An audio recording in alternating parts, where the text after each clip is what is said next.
만나 뵙게 돼서 반갑습니다. 지금 조금 전에 우리 권사님을 통해서 소개받은 전혜성 교회 윤영수 목사입니다.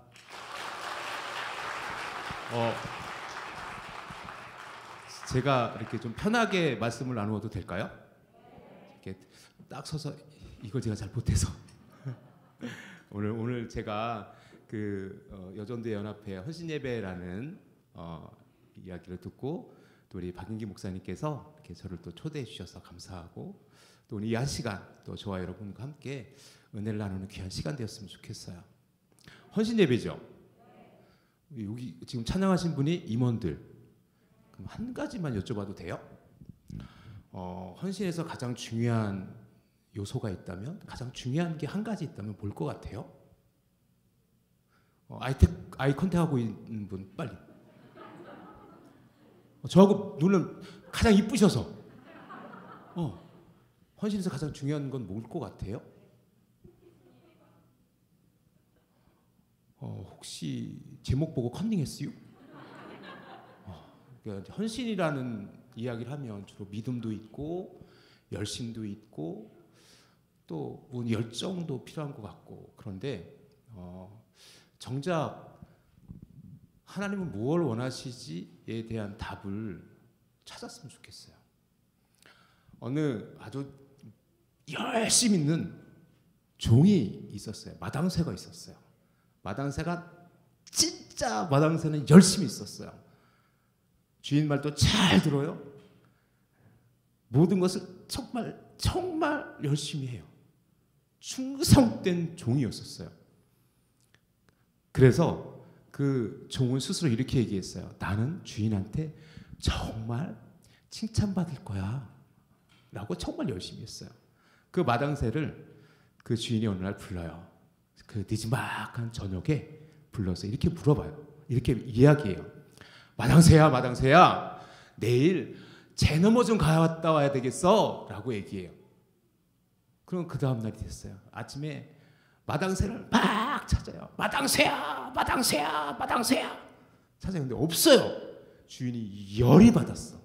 근데 해가 뉘어질 때 땀을 빨빨 흘리면서 마당새가 집으로 돌아오고 있는 거예요.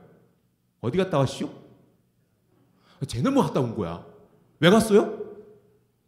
갔다 오랬잖아.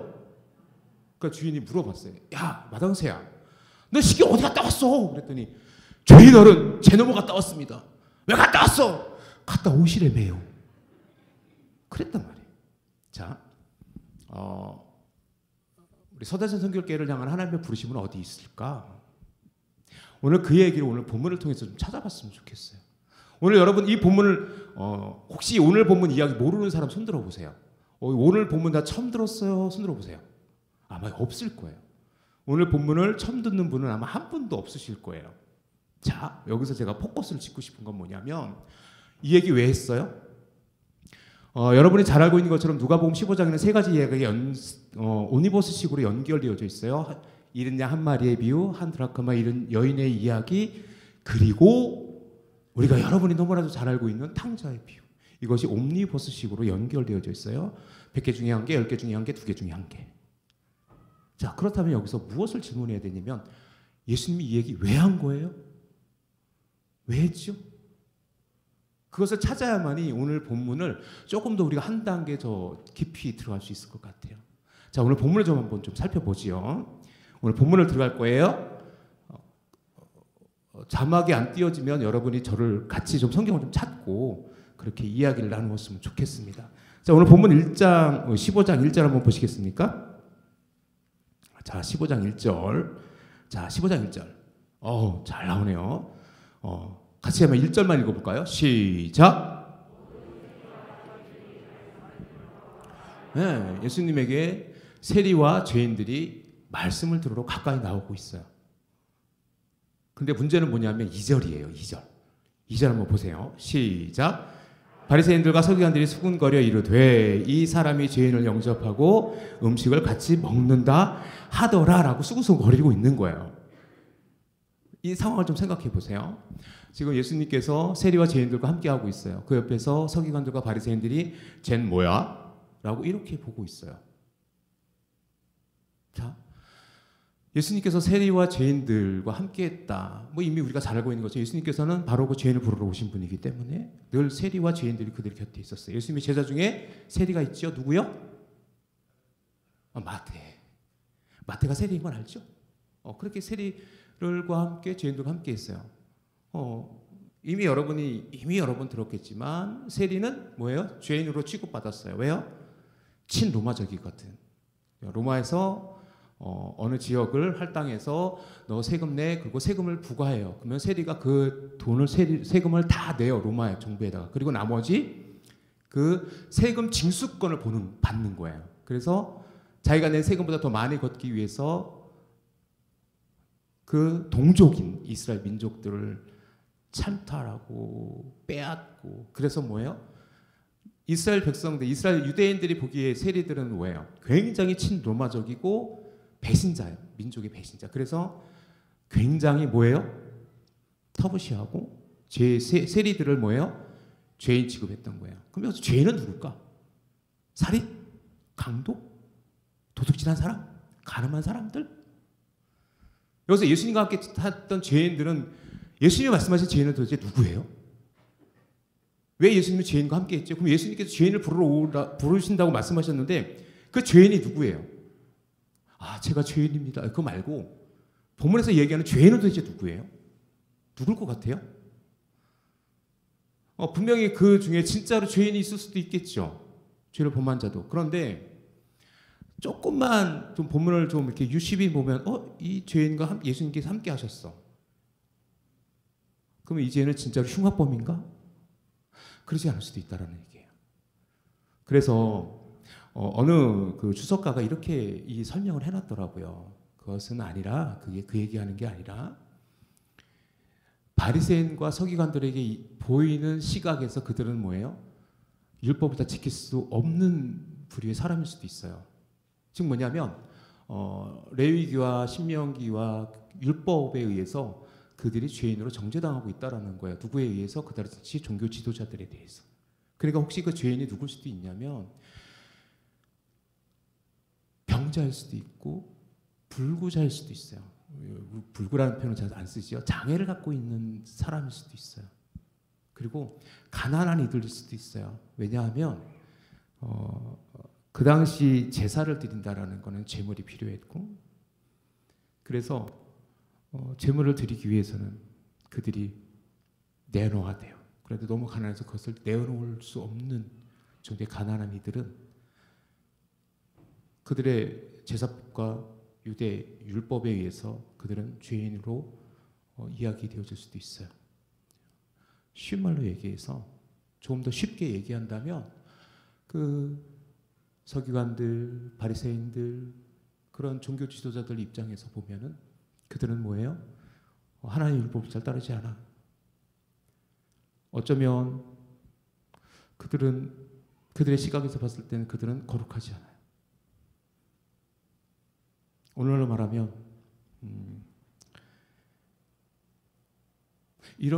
제가 이걸 정당화하는 건 절대로 아닌데 어쩔 수 없이 주의를 범하거나 정말로 주님을 사랑하는데 예배의 자리에 나오지 못하는 이들도 있어요.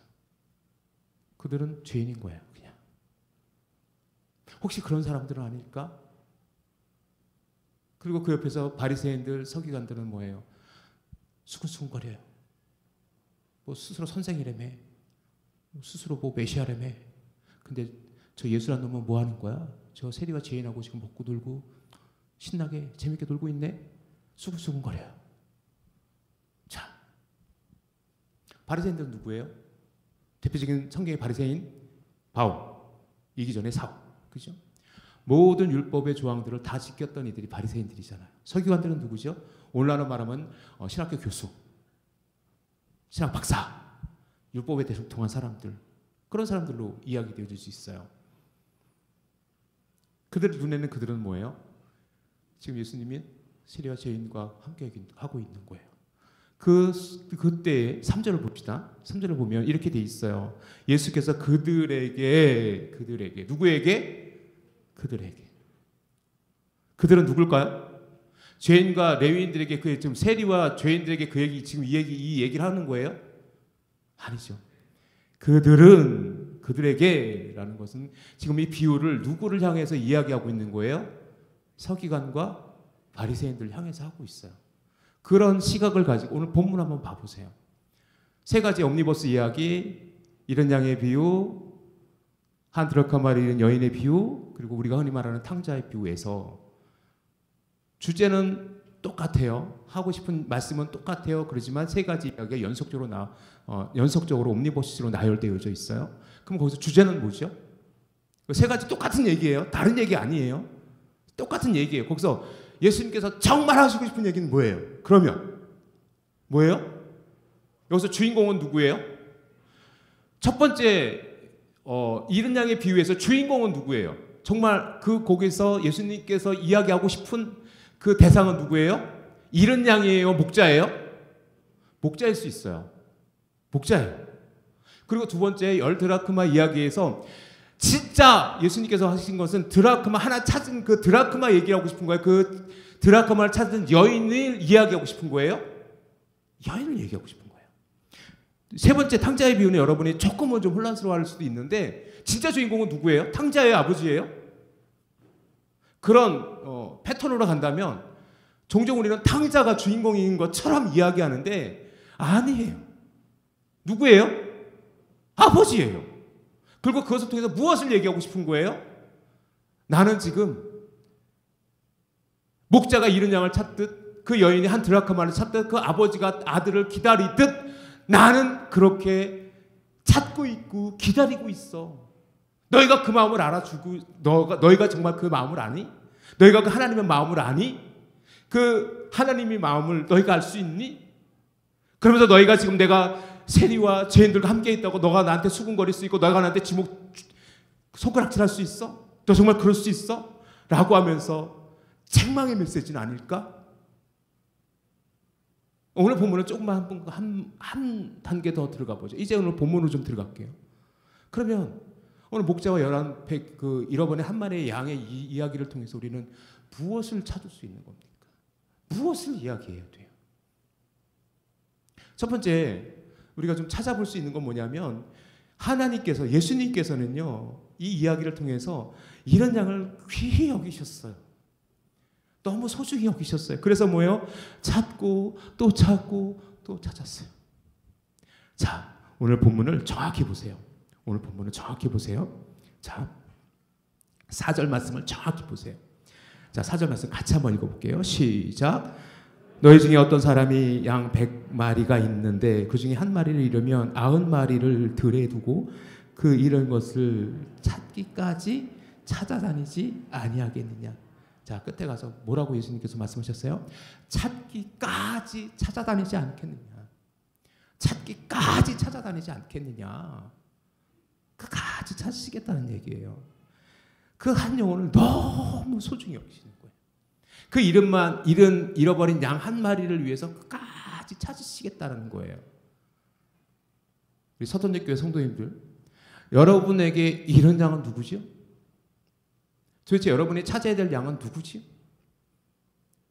여러분이 정말로 목자의 마음을 가지고 문을 두드려야 될 그 영혼은 어디냐고요?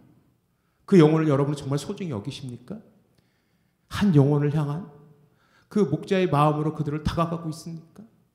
우리 여전도 연합회 우리 모든 권사님들, 집사님, 성도님들이 2023년에는 그러한 믿음의 고백을 가지고 헌신할 수 있기를 주님의 이름으로 축원합니다. 그 마음이 없이는 정말 그 마음이 없이는 예수님의 마음을 누가 알 수 있다라고 감히 이야기할 수 있겠어요? 한 영혼은 너무 소중해요. 우리 성경 여러분이 수고스럽지만 성경 한 구절만 좀 찾아볼게요. 마태복음 15장, 마태복음 18장 5절 한번 찾아보실래요? 마태복음 18장 5절, 마태복음 18장 5절 찾아보세요. 예수님께서 우리에게 이렇게 말씀하셨어요. 뭐라고 말씀하셨냐면 우리 찾으셨으면 같이 읽어볼게요. 시작. 또 누구든지 내 이름으로 이런 어린아이 하나를 영접하면 곧 나를 영접함이니라고 분명히 말씀하셨어요. 그렇죠? 이어진 6절에서 누구든지 나를 믿는 자는 이 작은 자 중 하나를 실족하게 하면 차라리 연자맷돌을 그 목에 달려서 깊은 바다에 빠뜨리는 것이 나으니라 라고 말씀하셨어요. 그만큼 한 영혼은 소중해요.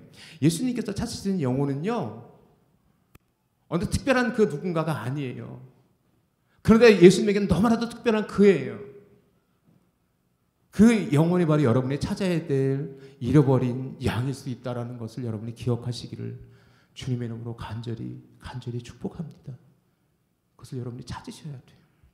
코로나19 이후에 여러분은 어때요? 한국 교회가 최소 몇 %의 이런 양이 생겼어요? 대부분 통계에 의하면 코로나19 2년 가까운 시간 동안 보통 30%의 성도들이 떠나갔다고 해요. 어떤 분이 이렇게 얘기해요. 그거 축정회와 가라지가 구분된 거야. 이제 진짜 알곡신지만 남은 거 아니겠어라고 얘기하는데 하나님도 그렇게 보실까? 하나님도 이제 코로나19 과정에서 진짜 성도만 남아서 하나님도 기쁘다. 이제 우리 진짜 내 백성들만 남아서 그렇게 하실까? 아니면 하나님께서 탄식하시고 계실까? 그 이런 영혼을 향하여 우리들에게 너희들 왜 안 찾고 있어라고 지금 하나님께서 우리를 향하여 책망하고 계시지 않을까요? 서대전 성결교회는 어때요? 여러분이 이런 영혼이 혹시 여러분 가운데 지금 잃어버린 영혼들을 여러분은 지금 여전히 무관심 속에서 뭐 언젠가 나오겠지. 코로나 때문인데 뭐 조금 이따 나오겠지라고 그렇게 그 영혼들을 향하여 그렇게 좀 내버려 두고 있나요? 다시 찾을 수 있기를 주님의 이름으로 축원합니다. 저도 전희성결교회 지금 사역하는 교회를 코로나19 중에 제가 부임을 했어요. 저도 작년에 새롭게 부임을 했어요. 갔더니 제가 부임하기 전에 코로나19 이전과 이후가 시골은 좀 덜해요. 시골은 좀 덜한데 그 영혼을 찾기 위해서 기존의 성도님들도 신방하지만 그 영혼 찾기 위해서 매 신방하는 거예요. 저는 그러한 믿음의 고백을 가지고 여러분이 또 한 영혼을 찾을 수 있는 여러분의 그 목자의 마음이 허락되어질 수 있기를 저는 원해요. 우리 사랑하는 우리 여전도 연합회 우리 권사님들, 집사님들, 여러분이 기억하실 건 뭐냐면 하나님의 마음으로 섬기셔야 돼요. 여러분의 열심도 되게 중요해요. 내가 할 수 있는 것 해야지. 되게 중요해요. 그런데 여러분이 절대로 잊어먹어서는 안 되는 건 뭐냐면 하나님은 무엇을 원하고 계시지? 정말 하나님께서 원하는 건 뭐야? 라는 것에 여러분이 답을 찾을 수 있으셔야 돼요. 그 답을 찾지 못하면 여러분 마당새 될 수도 있어요. 나 엉뚱한 데 가서 남의 다리 긁고 있을지도 몰라요. 하나님께서 부르실 거예요. 야 김권사야! 왜요 하나님? 너 일해야지. 더 열심히 일하고 있어요. 아니 이거 해달라고. 아니 하나님 더 여기서 진짜 충성하고 있어요. 아니 그거 말고 여기서 하라니까. 라고. 제 넘어 갔다 온 마당새가 되지 않기를 부탁드립니다. 여러분이 찾으셔야 돼요. 그 두 번째는 뭐냐면 하나님께서는 그 영혼을 그 세상 무엇과도 바꿀 수 없는 기쁨으로 그 영혼을 찾으신다라는 거예요. 그 양을 찾으셨어요. 예수님의 비유를 여러분 잘 보셔야 돼요. 이제부터 여러분이 좀 집중해서 좀 저를 따라와 주시기 바랍니다. 다시 우리 본문으로 누가복음 15장에 가서 여러분이 조금은 좀 집중해서 볼 게 뭐냐면 4절을 다시 한번 볼게요. 4절을 다시 볼 거예요. 4절을 다시 한번 봅니다. 4절 자막 띄워주실래요? 오늘 본문 4절 아까 있던데 다시 한번 볼게요. 시작. 너희 중에 어떤 사람이 양 100마리가 있는데 그 중에 하나를 잃으면 99마리를 들에 두고 그 잃은 것을 찾아내기까지 찾아다니지 아니하겠느냐 했어요. 여기서 여러분 이해 안 되는 거 혹시 있으세요? 이 문장을 쭉 읽어보고 4절 읽어보고 뭐 그랬구나. 그래 들에 두고 갔대. 어쩌라고. 자 여기서 한 가지 여러분 질문을 할 수 있어야 돼요. 99마리 어디 있어요 지금? 들에 있죠. 그런 건 사라졌어. 들에 있죠. 왜 들에 두고 갔어요? 목자는 바보였나? 왜 들에 두고라 갔다라는 표현을 하고 있을까요? 들이라는 것이 헬라어로 뭐라고 되어 있냐면 에레모스라고 되어 있어요. 말 그대로 그냥 광야예요. 에레모스, 광야, 빈들이에요. 빈들이에요. 아무것도 없는 들이에요. 거기에 양 100마리를 두고라는 단어도 되게 중요한 단어인데 헬라어로 카텔레이포라는 단어가 있는데 그냥 방치하다, 내버려 두다라는 뜻이 있어요. 그러면 지금 앞뒤가 안 맞잖아요. 이상하지 않아요? 양 한 마리를 양 한 마리를 찾기 위해서 99마리를 들에 두고 갔다고? 어떤 분은 이렇게 얘기하더라고요. 어떤 목사님이 이 본문을 이렇게 설명하시면서 이 들에 두고 간 거는 뭐냐면 99마리는 원래 광야에 있었고 들에 있었고 거기는 안전한 곳이야 라고 말하죠. 어떤 주석학자는 여기다 이렇게 토를 달아놨어요. 원래 그 이스라엘의 목자들은 혼자서 하는 게 아니라 목자가 그룹을 있기 때문에 다른 목자한테 두고 그 양을 9마리를 들에 두고 갔다는 것은 다른 목자에게 부탁했을 거야 라고 말이죠. 그러니까 99마리는 안전한 거예요. 99마리는 안전한 곳에 두고 한 마리를 찾으러 간 거예요. 본문은 지금 그 얘기하고 있는 거예요? 저는 이해가 안 됐어요. 정말 예수님께서 정말 그 얘기하고 싶었던 걸까? 오늘 헬라어가 또 우리에게 주는 메시지가 있는데 이 카탈레이포라는 단어가 진짜 그냥 어떤 잘 보관하다라는 뜻이 아니고 그냥 방치하다, 내버려두다, 포기하다라는 뜻도 있어요. 포기하다는 뜻도 있어요. 그러면 이 목자는 바보지요. 99마리를 다 포기하고 한 마리 양을 찾아간다고요? 논리적으로 성립이 안 돼요. 그냥 잃어버린 양 한 마리 잃어버렸다 치고 1%잖아요. 1%. 그 99% 멀쩡한 거잖아요. 그러니까 뭐예요? 에이, 한 마리 정도는 잊어버렸으니까 다음에 잘 관리하면 되지 뭐. 그런 마음으로 우리가 교회를 섬기거나 우리가 주님을 섬긴다면 그것은 하나님의 마음이 아닐 수 있어요. 여전히 우리 교회는 성도 많아요. 우리 여전도에 그래도 우리 회원 여전히 있는데 이들 잘 관리할게요. 그게 진짜 주님의 마음일까? 진짜 주님의 마음일까? 우린 자꾸 가성비를 얘기해요. 가성비. 근데 기억하십시오. 오늘은 가성비 얘기하고 있는 게 아니에요. 그래서 저는 이것을 어떻게 이해하고 싶냐면 그냥 내버려 둔 거예요. 그것이 목자예요. 그것이. 근데 그 목자의 마음은 어떤 마음이냐면 그냥 한 마리를 찾기 위해서 99마리는 포기할 수 있을 만큼 소중히 여겼던 것은 아닐까? 그래서 니콜라스 페린이라는 학자가 이렇게 이 본문을 이해하더라고요.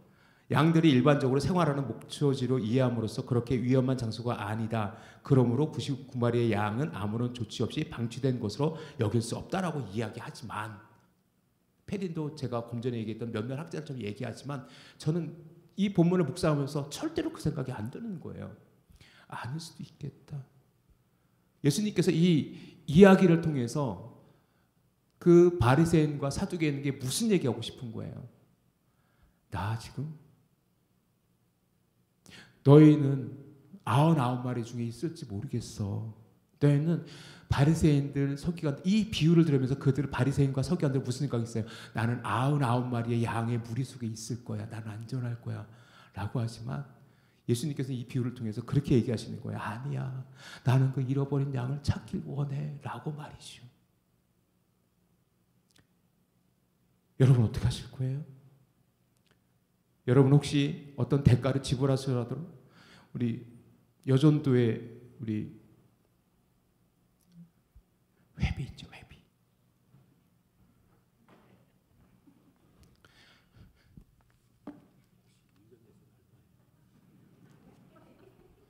그렇게 많아요? 그 많대요. 근데 만약에 여전도의 전체 회원 한 분을 전도하기 위해서 그 여전도의 회비를 전체를 다 써야 돼요. 그러면 여기서 갑론을박이 있을 수 있어요. 나중에 또 전도하면 되지 뭐 그걸 또 다 써. 에이, 그건 아닌 것 같아. 나중에 우리 또 전도하자. 근데 회장님이시죠. 2023년도 회장님이신가요? 만약 2023년도에 여전도의 전체 모든 회비, 모든 재정의 지출을 한 분을 위해서 다 지출하라고 하면 할 수 있어요? 아멘, 아멘. 그럴 줄 알았어요. 그지요? 그래야 돼요. 그래야 돼요. 그것이 진짜 주님의 마음은 아닐까? 지난달에 11월 13일 날 전해 성결교 홈페이지에 보면 보실 수 있어요. 안재호 복화술사님을 모시고 예수생명 축제라는 걸 했어요. 근데 우리 교회는 면단이 제가 늘 그렇게 표현해요. 우리 교회는 면단위 교회 작아요. 성도님들 몇 분 안 계세요. 제가 부임하고 나서 그 해부터 제가 예수생명 축제를 했어요. 근데 올해는 안재호 복화술사님, 혹시 안재호 복화술사님 아세요? 나중에 찾아보시면 돼요. 유튜브 찾아보시면 돼요. 괜찮아요. 우리 교회 홈페이지 와서도 보셔도 되는데 그분들을 초청했어요. 그분을 초청하고 많이 들어가요. 그리고 전도하는데 우리 전이면이 전체가 몇 명이냐면 5,864명이 살아요. 지금 2021년 통계청 조사에 의하면 5,864명이었어요. 그래서 제가 우리 성도님들한테 10% 영혼 책임지자. 그리고 요번에 전도할 때 2,000명 전도해보자. 2,000명. 그래서 전도 용품을 2,000개 진짜 만들었어요. 2,000개 만들었고 주변에 우리 동네에 시골에도 아파트가 세 군데나 있어요. 민석 아파트, 제동 아파트, 그리고 성호 아파트라고. 이 세 군데 아파트 중에 유일하게 엘리베이터 있는 아파트도 있어요. 그렇게 그 지역을 다니면서 거의 한 달 가까이 매 전도하는 거예요. 그리고 모든 각 집에 문고리에다 전도문품을 다 걸었어요. 근데 그게 다 뭐예요? 이거예요. 생각보다 많이 들어가요. 그리고 선물도 괜히 이것저것 주면 그렇다고 조금 들어가는 걸 했어요. 그러니까요, 꽤나 많은 돈이 들어갔어요. 11월 13일 하루를 위해서. 근데 목회자인 저에게는 어떤 마음이 있어요? 혹시 아무도 안 오면 어떡하지? 한 명 오면 어떡하지? 장로님들이 목사님 솔직히 그거 하느라고 1,000만 원이 넘게 들어갔거든요. 1,000만 원 여러분 우리 교회 재정의 의미에서는 작은 돈이 아니에요. 1,000만 원이 훨씬 넘게 들어갔어요. 이런 얘기하면 안 되는데 어쨌든 그랬어요. 그러면서 제 목회자는 그래요. 목사는 그래요. 이거 기껏 이거 판 벌려놨는데 아무도 안 오면 어떡하지? 그럴 때 제가 이 말씀을 묵상하기 시작했어요. 얼마 안 됐어요. 이 말씀 묵상한 지. 그때 하나님께서 주신 말씀이 이거였어요. 한 마리 양을 위해서 99마리도 포기했어. 너 그거 할 수 있어? 그날 한 영혼 어떤 냈대 그 영혼이 천하보다 귀한데. 맞잖아요. 그죠? 그리고 목자 행동이 이해 안 되는 게 또 하나 있어요. 자, 여러분 한번 성경을 다시 한번 보실래요? 다시 한번 보세요. 자,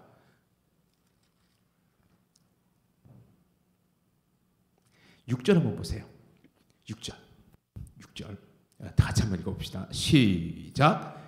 집에 와서 그 벗과 이웃을 불러 모으고 말하되 나와 함께 즐기자. 나의 이런 양을 찾았노라 하리라. 이 목자 완전히 약간 맛이 좀 간 것 같아. 아니 잃은 양을 찾았다고 그 집에 와서 그 벗과 이웃을 불러서 잔치했다는 얘기 아니에요. 말도 안 돼. 잃은 양 한 마리 가치가 얼마나 될까요?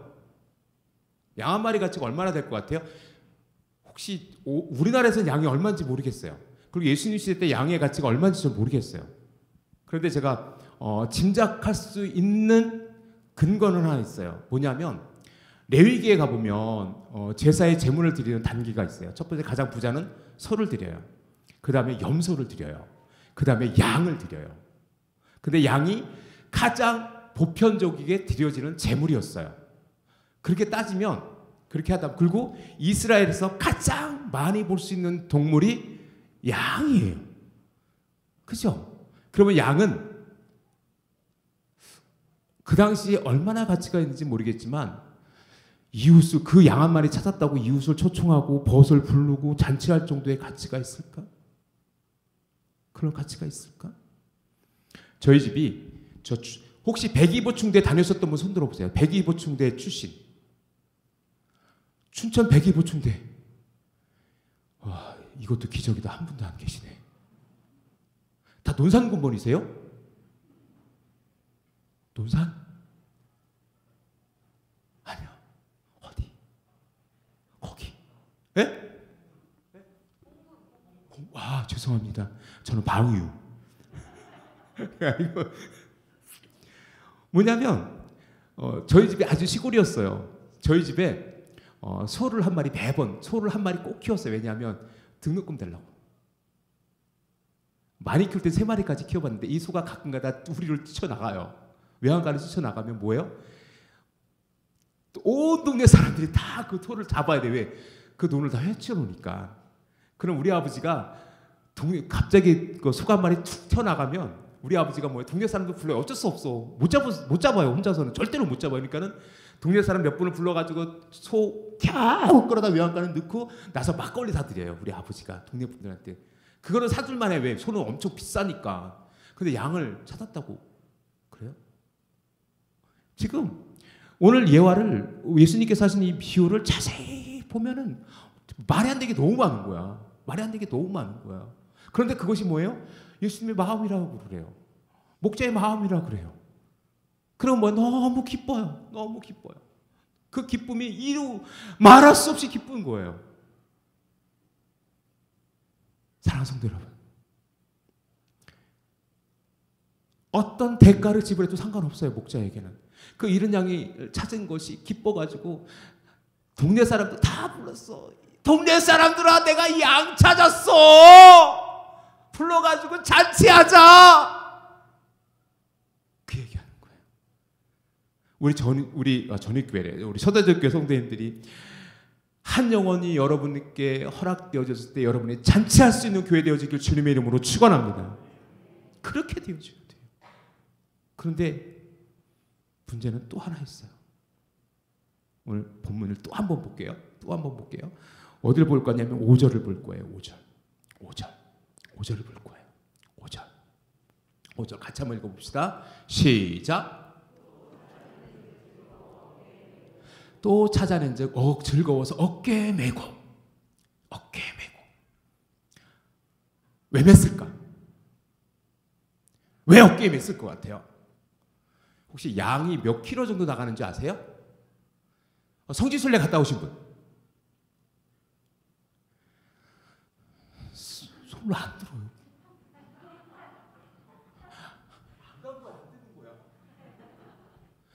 양을 실제 보신 분? 그쵸. 오, 저에겐 희망이에요. 양이 몇 킬로 정도 나가는지 아세요? 그건 어린 양이고. 이스라엘의 유대인들이 키우는 양의 무게가 보통 60에서 많게는 100kg까지 나간답니다. 여러분 가장 유사한 양을 볼 수 있는 게 대관령 가면 보잖아요. 대관령에 양떼 목장 안 가보셨시오? 가봤시오? 알잖아요. 깨끗해요? 누가 양이 더럽대? 양털같이 흰데 말도 안 되는, 그죠? 근데 실제적으로 양은 되게 더러워요. 그죠? 그 유지 때문에, 그 기름 때문에 먼지가 잔뜩 묻어서 되게 더러워요. 제가 여름에 한번 대관령 갔다가 미쳐버린 줄 알았시오. 우리 딸내미 둘을 키웠거든요. 저도 딸내미 둘을 키웠는데 딸내미들이 어렸을 때 내가 미쳤지, 내가 미친놈이지, 한여름에 거길 갔어. 난 그런 줄 몰랐어. 그냥 우리 애들 양 보여주고 싶어서. 애가 아주 초등학교 들어가고 이제 유치원 다닐 때라 가지고 에휴, 내 새끼도 한번 양 보여주고 대관령 갔어. 땀 삐질 흘리면서 대관령 갔어. 근데 양 우리 옆에 있다가 나 돌아버린 줄 알았잖아. 냄새 나가지고. 그래서 진짜 이렇게 속으로 생각했어요. 내가 미친 새끼지. 이 한여름에 여길 왜 뛰어와? 겨울에 올 걸. 그냥 지저분해요. 냄새나요. 그런데 또 자막이 없네. 목자는 왜 메고 온 거예요 도대체? 찾아서 기뻐서? 너무 기뻐서. 그것도 돼요. 그것도 말이 돼요. 귀하기 때문에. 귀하다고 그럼 끌고 오면 안 돼요? 몰고 오면 되잖아. 지팡이야 막대기가 있는디. 양도 혹시 장로님이신가요? 예? 역시 서대전교회 진짜로 희망 있다. 목사님 부러워요. 대박. 대박. 있을 수도 있어요. 장로님이 얘기한 게 요아킴 예레미야스의 해석입니다. 유대 전통을 연구한 꽤나 오래된 옛날 신학자인데 요아킴 예레미야스가 장로님하고 똑같은 얘기했어요. 이 양은 지쳐 쓰러져서 목자가 메울 수밖에 없었을 것이다 라고 요아킴 예레미야스라는 신학자가 얘기했어요. 장로님은 그 예레미야스와 좀 동급이 되어진 거예요. 순간. 그죠? 근데 어느 순간 제가 이 본문을 큐티하게 됐어요. 새벽에 큐티하는데 그날도 그냥 좀 지쳐 있었어요. 제가 솔직히 저도 아직 어린 목사지만 한 교회를 담임 목회한다는 게 저에게는 좀 버거운 일이었었어요. 제가 사역했던 교회, 지금 있는 교회 그 전 교회에서 좀 많은 갈등도 있었고 좀 상처도 있었고. 근데 이 본문을 딱 읽는데 그 메오다라는 단어가 저한테 딱 꽂힌 거예요. 그리고 하나님께서 위로해 주시는데 영수야 내가 너를 메고 있어 라고 말씀하시는 거예요.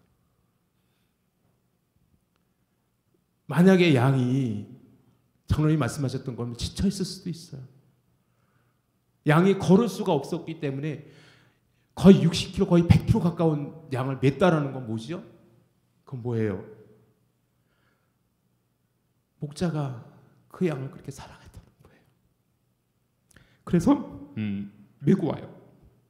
근데 메다라는 동사가 어깨라는 동사가 휘머스라는 단어가 쓰이는데 복수로 쓰여요. 헬라어로 복수로 돼 있어요. 그러니까 뭐예요? 양쪽 어깨에 맨 거예요. 뭐예요? 이제 더 이상 그 양을 누구도 해할 수 없어요. 그 양은 그 목자의 어깨 위에 위로를 얻을 거예요. 여러분들이 여러분의 성도들을 여러분이 찾아야 될 그 양들을 여러분의 영적인 어깨에 메어 올 수 있기를 주님의 이름으로 축원합니다. 그것이 주님의 마음은 아닐까? 그것이 주님의 마음은 아닐까? 오늘 새벽 예배를 마치고 이 본문을 묵상하는데 도저히 제가 감당할 수 없는 은혜가 제게 있는 거예요. 아, 그렇구나.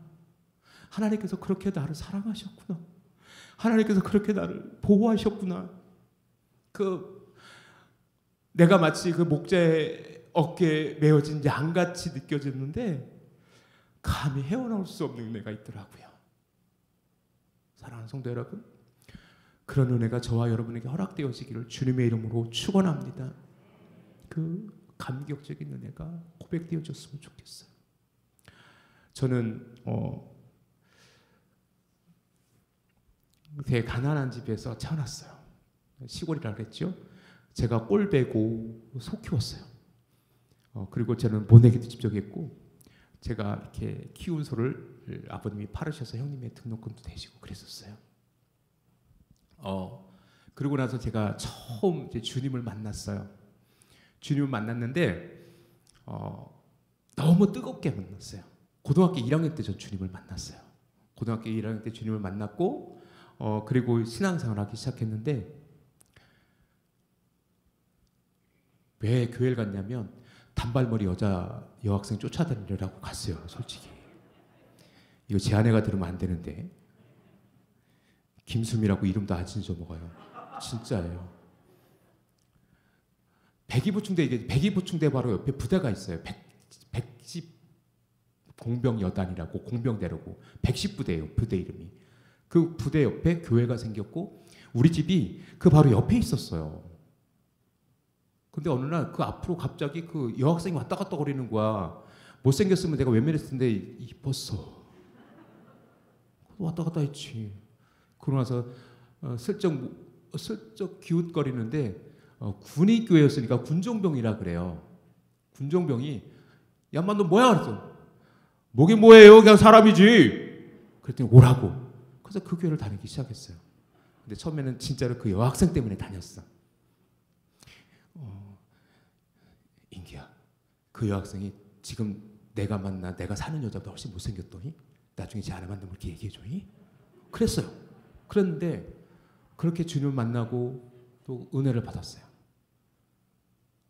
저는 너무 좋았어요. 친구들이 또라이라고 했어요. 저를. 미친놈이라고 그랬어요. 주님을 너무 뜨겁게 만났어요. 그런데 어느 날 충격적인 사건을 제가 경험해요.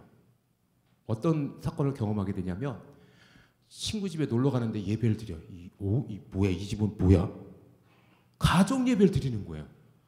우와. 가정 예배를 드려요. 말도 안 돼. 집에서 어떻게 예배를 드리지? 왜냐면 그때 저희 부모님은 아무도 예수님을 믿지 않았어요. 저희 형제 중에 아무도 예수님을 믿지 않았어요. 그리고 그 자리에서 제가 꼭 부러져서 기도했어요. 우리 집도 예배하는 가정 세워달라고, 진짜로. 그리고 나서 제가 우리 부모님 전도하고 싶었어요. 근데 제가 아는 게 없잖아. 그래서 제가 신학대학 간 거예요. 제가 박인희 목사님하고 신학교 동기거든요. 근데 목사님은 우리 신학과 갈 때 해야 되는 거 알고 갔죠. 저는 모르고 갔어요. 미안하지만. 진짜 모르고 갔어요. 왜냐하면 그때 담임 목사님한테 가서 목사님 저 하나님을 알고 싶습니다 그랬더니 열심히 성경 공부해야지. 네. 그리고 그때 고3 때였는데 신학대학이라는 걸 그때 유심히 보게 됐어요. 그래서 목사님한테 갔어요. 담임 목사님한테. 목사님, 제가 하나님을 알고 싶습니다. 신학대학 가겠습니다. 했더니 목사님이 머리를 탁 치면서 얘라 이 미친놈아 그랬어요. 그리고 딱 하신 말씀이 넌 가지 마. 그래서 왜요? 그랬더니 넌 부모 예수 믿지 않잖아. 넌 부모 예수 믿지 않잖아. 그래서 아니 목사님 우리 엄마 아빠 전도하려고 내가 하나님 알고 싶어서 간다는데 목사님이 왜 그래요? 그랬더니 목사님이 그때 예성 성결교 출신이었어요. 예성 출신이었는데 그때 우리 전후기 분할이 있었잖아요. 그래서 전기에 갈 수 있는 대학이 서울신대, 감신대, 고신대, 연신대 뭐 그 정도밖에 없었어요. 5개인가밖에 없었어요. 전기에 갈 수 있는 대학이 91년도에는. 그래가지고 그럼 어느 대학까지 그랬더니 갑자기 담임 목사님이 오셔서 그럼 너 서울신대가 그래서 서울대에서 쫙 찾아봤더니 없는 거야. 그리고 솔직히 말해서 서울대 갈 실력은 아니었거든 내가. 그래서 목사님 죄송해요. 서울대는 못 가겠어요. 그랬더니 그리고 신과도 없어요. 그랬더니 야 이 미친놈아 서울신대 그랬더니 그때도 이만하게 진학 지도하는 책이 있거든요. 그러니까 껌뻑껌뻑만 되면 안다는 건지 모른다는 건지. 어쨌든 그 대입 자료집에 맨 뒤에 있어서 후반부에 있어서 서울신학대학교 신과 있더라고요. 그래서 갔어요. 그리고 진짜 열심히 놀았어요. 학보사 출신이었고 그리고 별로 저는 목사가 되고 싶은 마음이 눈꽃만큼도 없었어요. 정말로 눈꽃만큼도 없었고 저는 학문으로 신학을 하고 싶었어요. 차라리 내가 철학과를 갔어야 맞았을 정도로. 그래가지고 뭐 데모하고 그때 막 데모하고 그때 학장님이 좀 문제가 있어가지고 물러가라 뭐 그랬었어. 그리고 마지막 대학 전대협이라고 대학생 운동이 민주화 운동이 마지막으로 있었던 그 시대였었어요. 그리고 1년이 지나고 1년 반이 지나고 휴학을 했어요. 군대 가기 위해서 정확히 방을 가기 위해서 휴학을 했어요. 갔는데 그리고 제대했어요. 그리고 전 휴학 다시 복학할 마음이 전혀 없었어요. 그래서 복학을 하지 않고 노가다를 뛰기 시작했어요. 그때 저희 어머님은 당뇨에 걸리셨어요. 그래서 두 눈을 실명하셨고 모든 치아를 잃으셨어요. 그 상태였고 그때 어머님이 교회를 다니기 시작하셨어요. 저 때문에. 그래서 제가 나중에 들었는데 제가 신학대학 간 걸 아시고 어머님이 그렇게 그 목사님을 찾아갔대요. 목사님 찾아가서 우리 아들 신학대학 갔다고 어떻게 하면 되냐 그랬더니 목사님이 딱 한 말씀 하셨대요. 교회 다니세요. 그래서 우리 어머님이 교회 다니기 시작하셨어요. 그리고 두 눈을 실명하셨어요. 그 두 눈을 실명한다는 이야기를 제가 어머님 병원을 모시고 가서 의사에게 처음 들었어요. 하나님은 솔직히 원망했어요. 그리고 너무 힘들었어요.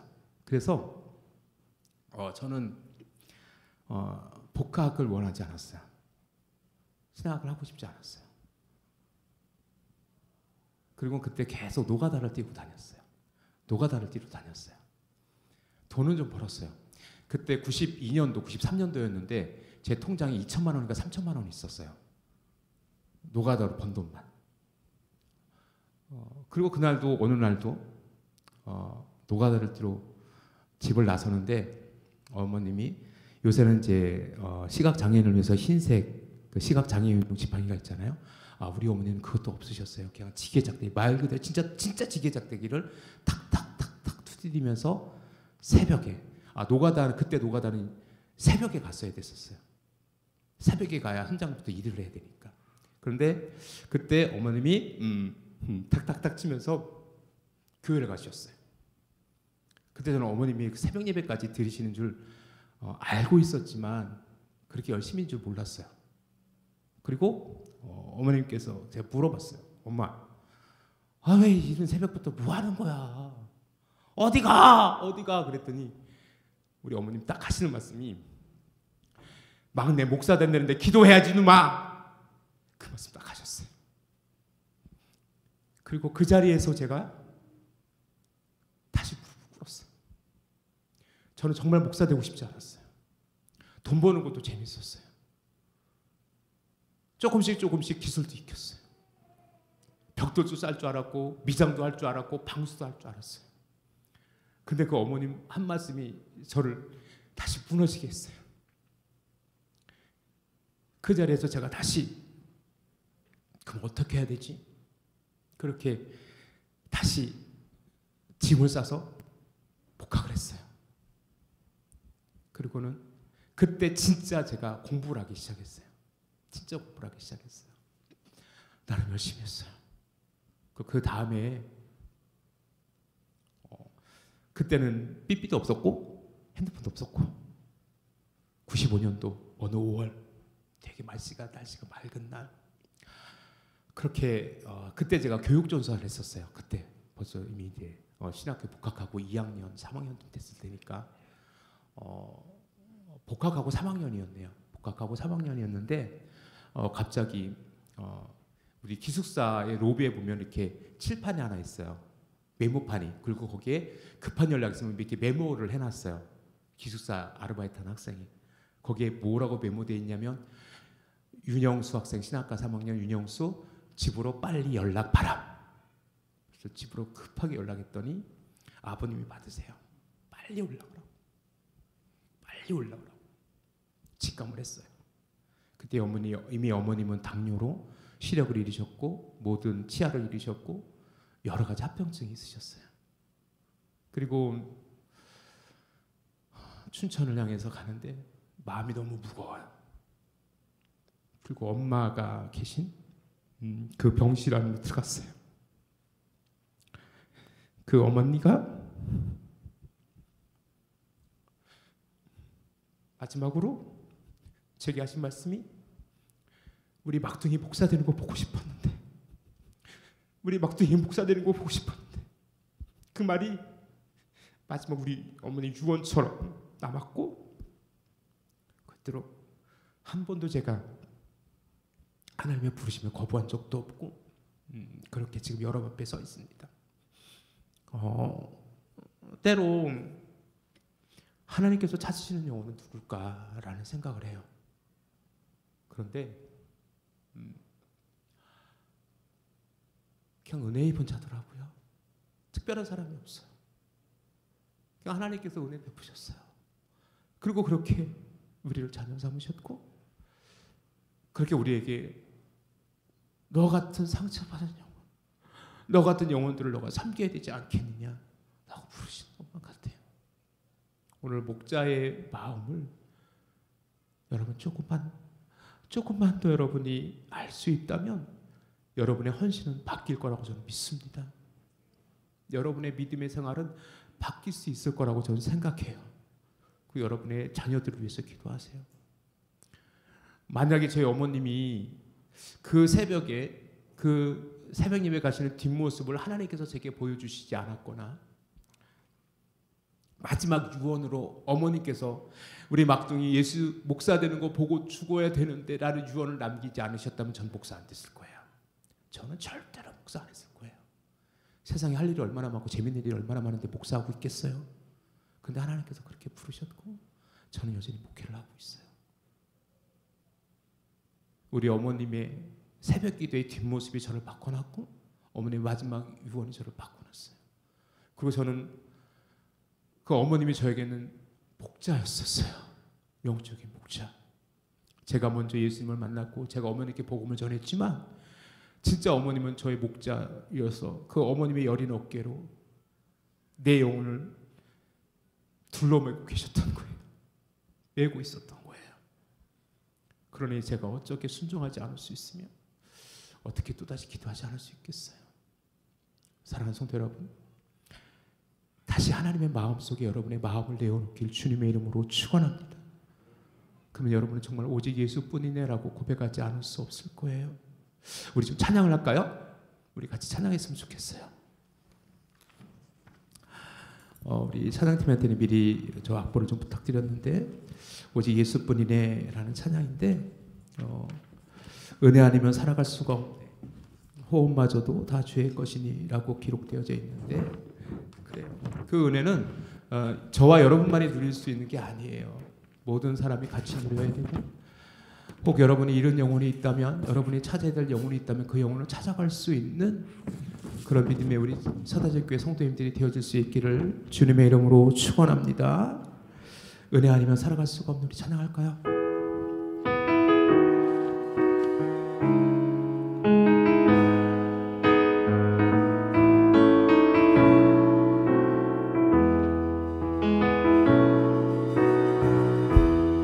은혜 아니면 살아갈 수가 없네. 호흡마저도 다 주의 것이니 세상 평안과 위로 내게 없어도 예수, 오직 예수뿐이. 은혜 아니면 살아갈 수가 없네.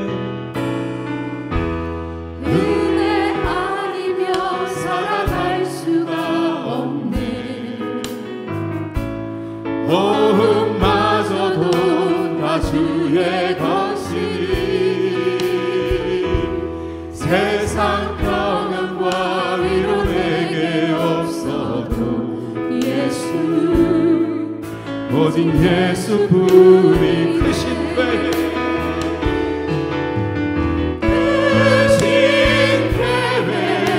다 볼 수도 없고 작은 고난에 지쳐도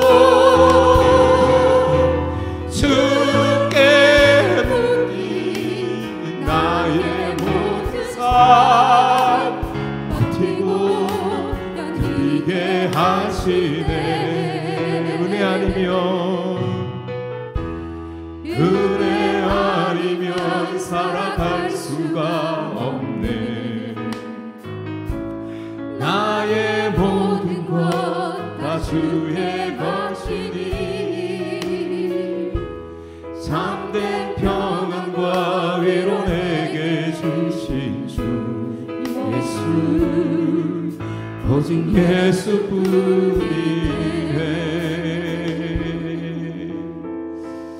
우리 찬양팀은 조용하게 이 찬양을 계속 좀 불러주실래요? 조용하게 작은 목소리로 우리 함께 기도합시다. 여러분에게 하나님의 은혜는 어떤 모습으로 다가오고 있나요? 여러분은 혹시 바리새인과 서기관처럼 그렇게 떳떳이 주님 앞에 선다고 나는 그래도 적어도 99마리 양에 속해 있을지 몰라라고 생각할 수도 있어요. 그렇다면 여러분 한 마리 잃은 양은 누구죠? 또 여러분이 찾아야 될, 여러분이 정말 목자의 마음이라면 하나님의 마음으로 여러분이 찾아야 될 영혼은 어디 있습니까? 오늘 하나님께서 우리에게 또다시 말씀하시고 독정한 종을 통해서 함께 이 말씀을 나누게 하신 이유가 있겠지요.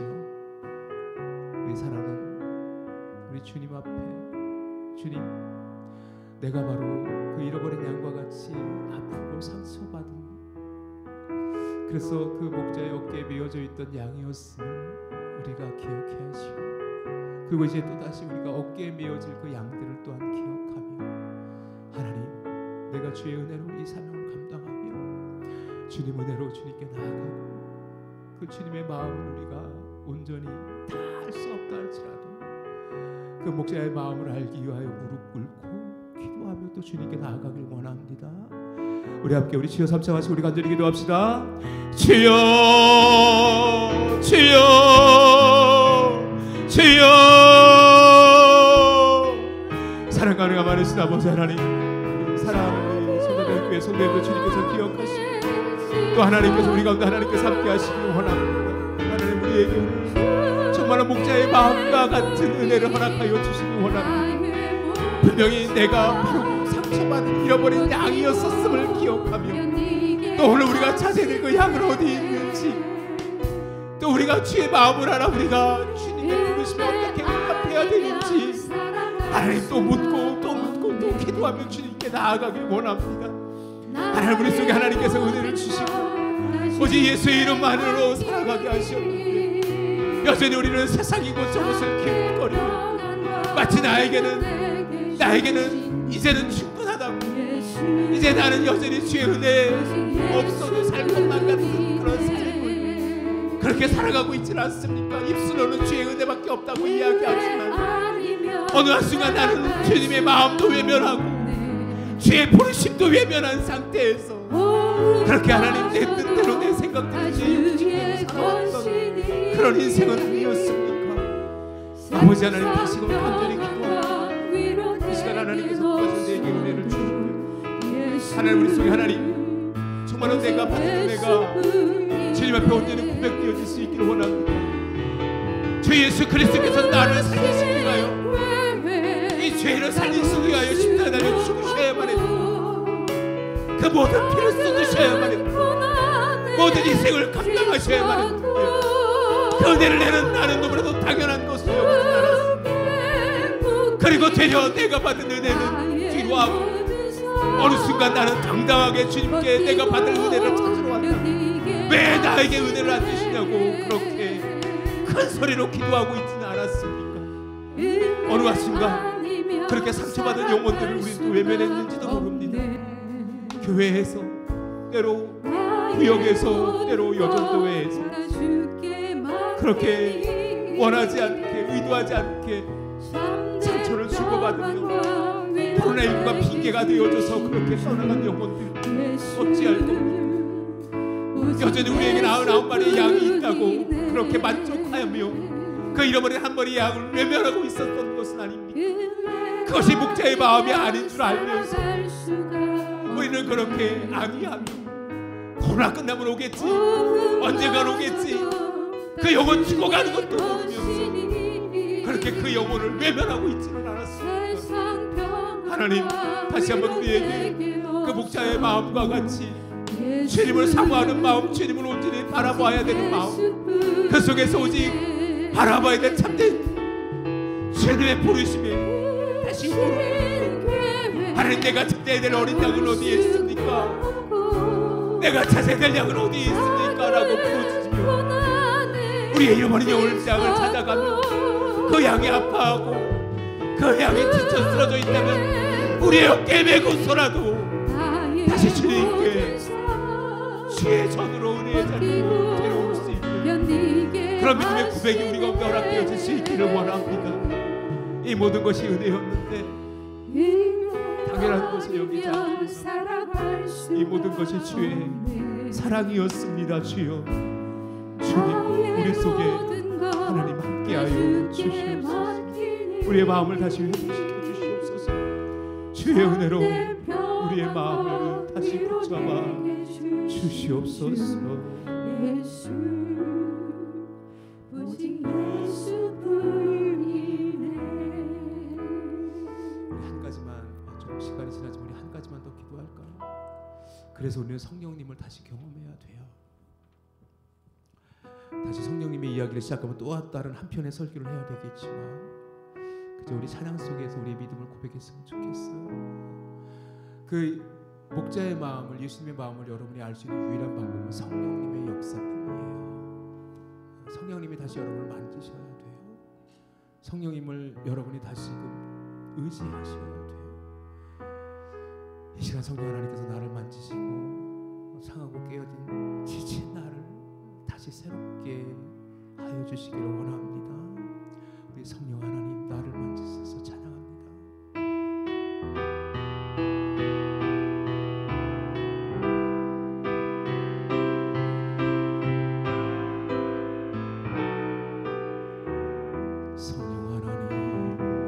성령 하나님 나를 만지소서 상하고 깨어져 지친 나를 새롭게 하소서 성령의 바람 시들은 내 영 살리소서 성령 하나님 성령 하나님 이 땅 고치소서 죄악의 어둠 속 헤매는 우리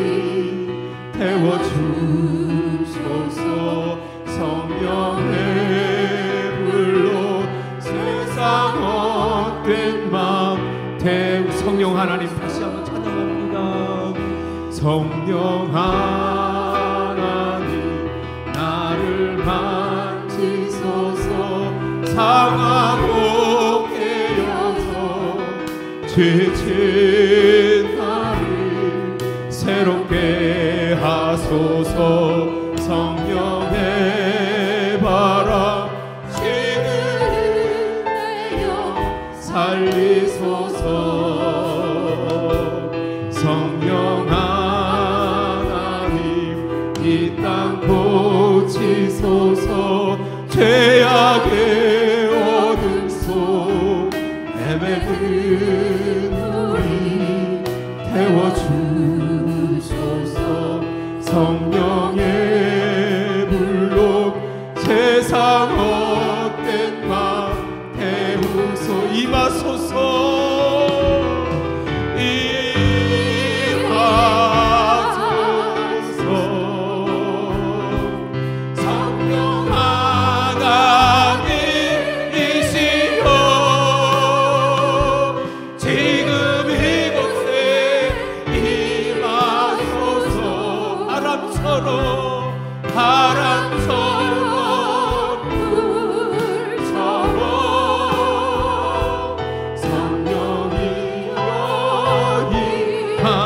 임하소서 다시 한번 찬양합니다.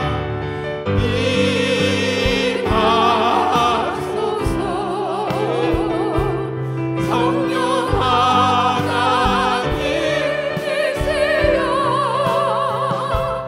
지금 이곳에 임하소서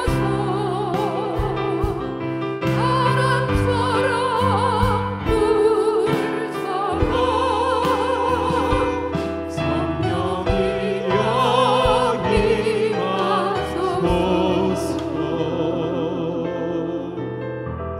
우리 이 시간 다시 한번 뜨겁게 정말로 성령의 이 시간을 임재하여 주셔서 나로 그 목자의 마음을 알게 하소서 하나님의 마음을 알게 하시고 그렇게 하나님 우리가 다시 믿음의 고백을 가지고 주님께 믿음의 삶을 살아갈 수 있도록 하나님 도와주옵소서. 이제까지 그랬지 못했던 삶을 회개합시다. 때로 내 생각이 옳다고 내 뜻이 맞다고 그것이 내 헌신의 모습이었고 내 열심의 모습이었다면 조금 다시 한번 생각해 보시죠.